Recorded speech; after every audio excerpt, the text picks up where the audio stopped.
Leenci jaallatamoo ashamaa harka fuunee hordoftoonni fadilaa fi kamaal akkasumas akkaataa mandii kana wajjin waliin haa ilaallu. Mandii ajaa'ibaati, mandii bareedaadha. Mee walumaan haa ilaallu hojii isaa isiniin jedha. Akka ni bareedu, baay'ee bareeda, hedduu bareeda. Ilaalaala maashaallah tabaarakallaa jedha. Maashaallah jedha isiniin jedha.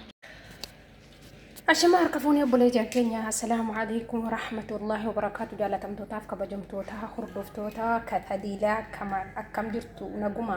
Ashama harka fuunee jaalatamtootaa fi kabajamtoota hordoftoota kiyyaa warreen amantaa kiristaanaa isiniin jedha. Amma maal jechuu dhufe, mandii lahmii hojjechuun dhufe. Lahmii bishaan keessaa qaba. Lahmii akkuma isin argitan kun bishaan keessaa qaba, hiikkatee jira. Mandii isaa asitti kuno jezarii qaba, ziinaadhaa fi booddee jezarii ruuzitti naquun dandeessu. Asitti immoo shunkurtii bifa kana dheeressa. Asitti kuno shunkurtii mafruumii qaba. Kuno zayita asitti godhadheen jira, zaytiin xiyya hodhee jira. Disti kun dayitii shunkurtii isa xabbafamu. Kun immoo waraqaa gaarii fireeshiidhaa fi qaaraa fireeshiidha, qaaraa jechuudha. Asitti immoo kuno buhaaraatii kana tannaqa wajjin jechuudha. Mul'ata yaada harkana rakkisee itti naqataa kana.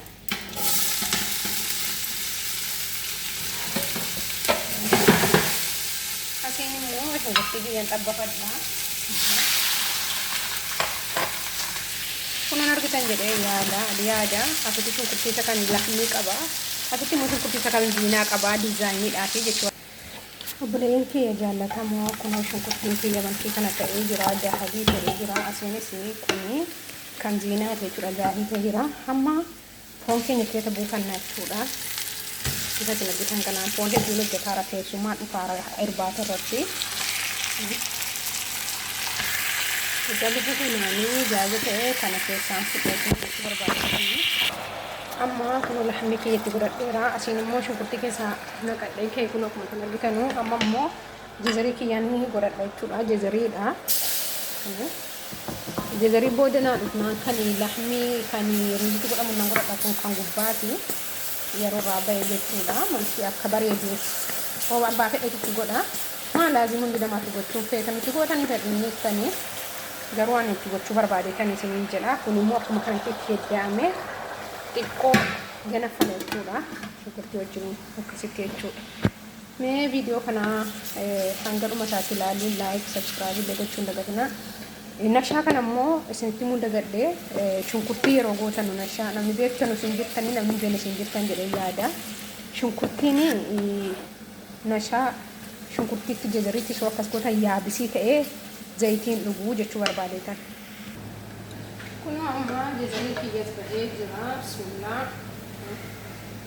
Isin rakkata kanatti fakkaata, rakkoon qabu. Jezariidha.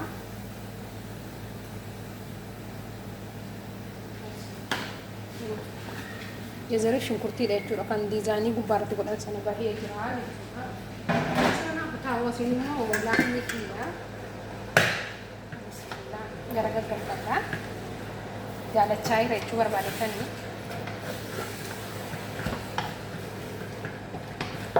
Akkuma fedhii keessanitti garuu furmii keessatti booddee furmaan galchaa. Yeroo furmaa galchuun immoo waliin ilaala inshaallah. Isiniin jechuu barbaada. Hanga dhuma viidiyoo kanaa ilaaluu hin dagatina. Isinis akkamitti akka hojjettan nutti himaa, okay?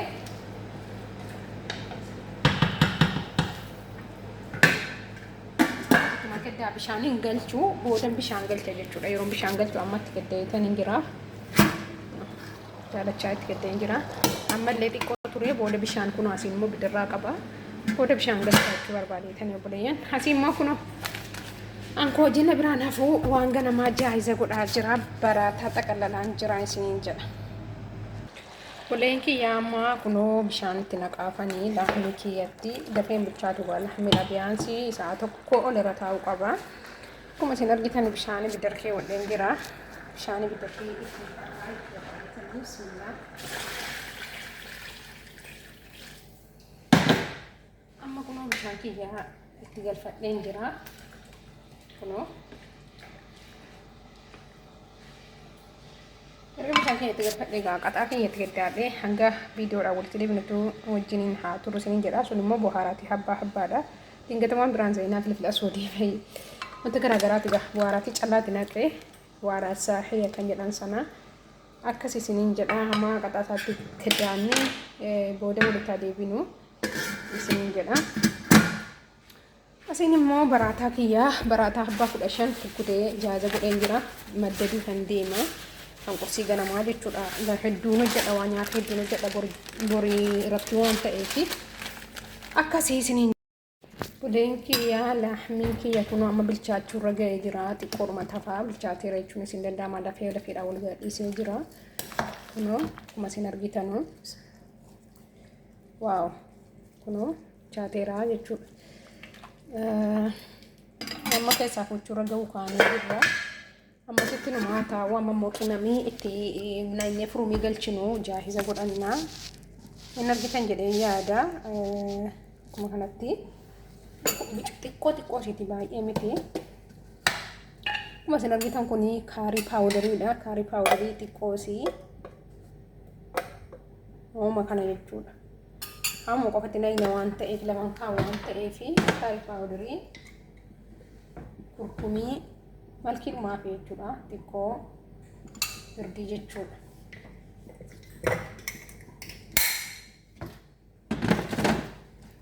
Bara paawudarii xiqqoo fi akkuma waan mana keessan keessa jiruutti fayyadamtanii xiqqoo isiitti naqaa hin baay'isaan jiruanii asittis illee kaammoon paawudarii qabaa xiqqoodha hunduma isaayyuu zeetti ammuma fedha keessanitti naqan garuu mandiidha waan ta'eef iyyuu barbaachisu lahmiin fa'i baay'ee barbaachisu kun immoo akkuma isin beektan soogidda wal makamaadha jechuudha.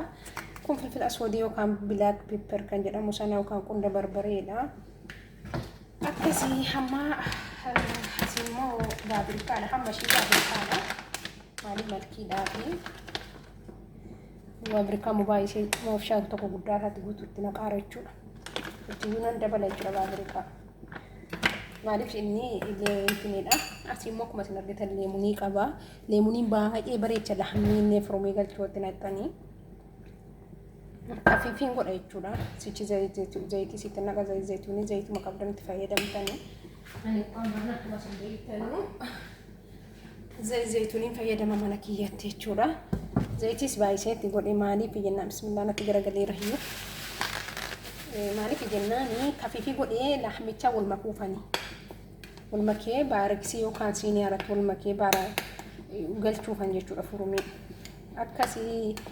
Amala soosiin kun bifa kanaan jaayiza ta'ee jira hin mul'ata jedhee yaada.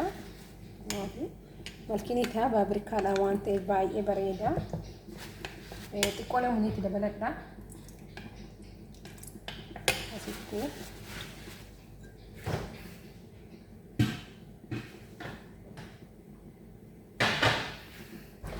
kaza bifa kanaan waliin makattanii jaayiza gootanii yeroo furumii galchittan immoo itti dibdanii furumii galchitanii xiqqoo furumii galuu qabaa isiniin jedha buleeyye kee jaallatamoo fi kabajamoo ammallee anumaa wajjin turaa isiniin jedha turtiin keessan naa wajjin haa ta'u isiniin jedha buleeyye kee jaallatamoo maaliif jennaani mandii lahmii min zamaaniin hojjenne طريقة براتي سوتشي شو دندي سني من زمان نوجني يعني كورير كانوا جتشو إذا بيان تيجر وقا تكون تعبير وقا لما يجوا النبو أقول جتاجرا جوار بعدي ثاني سنين جنا ميجا ورتادي بينو وبولين في يعمل لحمي فيها كان سجايزة تاجرا فون كيا ما أقول أسميها كانت فرومي قلتشا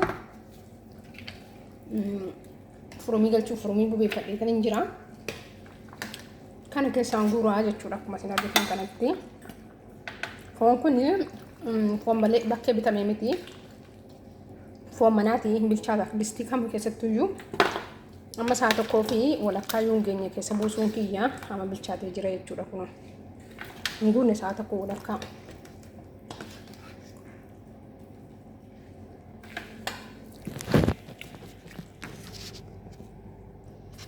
amma kunoo bifa kanaan siiniyaa kirratti jaayiza godhadheen jira soosii kana akkuma silaa isin argitan jaayiza godheetan jira soosii kana waliin amma akka jechuudha qaffaazii kana akkatti keewwadhee jechuudha waliin amma akka jechuudha baay'ee soosii bareedaadha yaani namti silaa silaayyuutti godhamuu hin qabu silaa diyyaayitti illee kalarii godhama mana kanatti immoo kalariin ittiin godhamu nyaatatti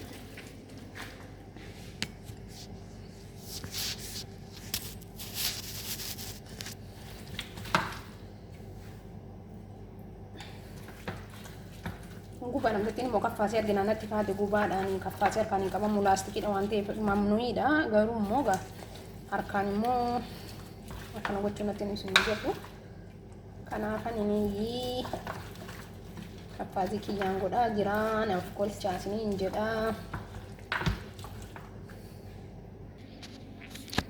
kunoo bifa kanaan jaaza godheen jira amma furumii kiyya qaatan banadhee hodhee jira furumii galchuu deema na wajjin turaati immoo sichi bishaan kana keessa waan keessa jijjiru gurgure ruuziin kiyya jaayizii jira asitti immoo buleen kiyya amma bishaan foonii kana keessa qimamii waan silatti goone dhuuma isaa keessaa naljanna xariiqaan biraa jira akka barbaadetti hojjechuu dandeessanii garuu ani yeroo hedduu distii isaan qabu kaan immoo distii qaba distii isaa immoo nan biteettee binne akka kanatti keessaa guuree fixee waan shunkurtii buhaaraa fi habbaa wanta akkas akkasii keessa jiru jechuudha.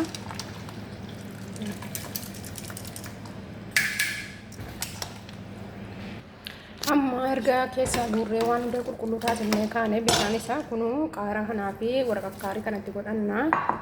Hanga filaagooti keessanitti garuu qaaraa abbaan barbaade mureetti naquu danda'a. Maal kanatti immoo qaaraa muraan nyaata hin jaallatan gubbaa waan ta'eefan an akkuma fayyuma isaa keessa buuse jechuudha. Akkasitti kun hojjezarii kana keessatti naqadheeraa hojjezarii illee barbaadan dhiisuu dandeessu. Ani kan diyaayitti naqeen hojjedha waan ta'eef akkanattis naqaaraa jechuu barbaade. Amma kanas garuma itti aansuun garuma ruuzii keenya akka deebinu ruuzii keenya ittiin hannu naa wajjin turaa isin jedha.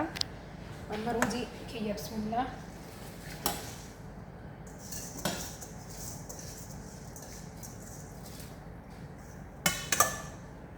Amma ruuzii kiyya itti naqadheera. Bishaan kun indana natti fakkaata. Bishaan kanarraa qooda isiniin jedha obboleeyyan kiyya. Obboleeyyan kun bishaan kanarraa qoodee natti baay'atee naani amma hin qeensu bituu akka ruuziin daalukuu midhaan hojjetamu qeensuu barbaadetti silaarraan fuudhu amma akkuma kanatti bilchaata waan ta'eef caafii xiqqoo sigoonni banaa godheen teessisaa jechuudha. Isinima wajjin ilaalla booda isaa. Obboleeyyan kiyya jaallatamoo ruuziin kiyya kunoo bahee jira. Bilchaachuu baga heeraa isin immoo fa'amii bidirraa qaba. Kunoo foon kiyya malkii bareeda kanaan jaayize ta'ee jira. Amma maal goona yoo jettanii kunoo foon keenya fuunee asirra naqanna jechuudha.